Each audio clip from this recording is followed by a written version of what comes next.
सरकारने अनेक महत्त्वाचे विक्रम या ठिकाणी केलेले आहेत। राज्याला पहिली महिला उपमुख्यमंत्री याच शासनामध्ये मिळाली।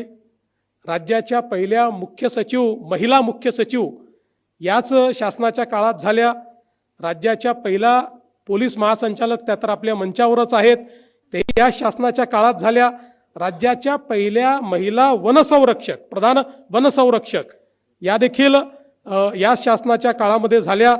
आणि मुख्यमंत्री कार्यालयाच्या प्रधान सचिव याही महिला याच कालावधीमध्ये झाल्या।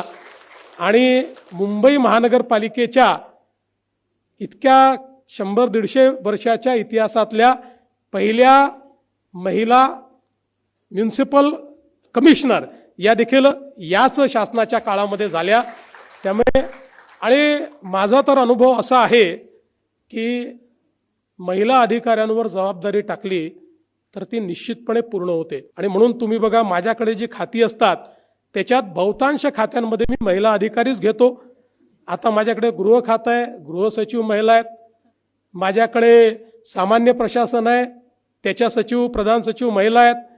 माझ्याकडे ऊर्जा खातं आहे, त्याच्या प्रधान सचिव या महिला आहेत।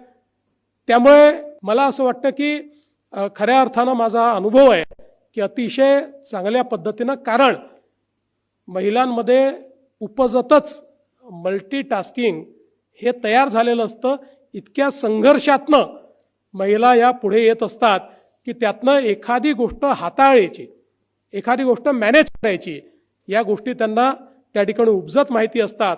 आणि म्हणूनच मला असं वाटतं की ही देखील अतिशय चांगली गोष्ट आहे।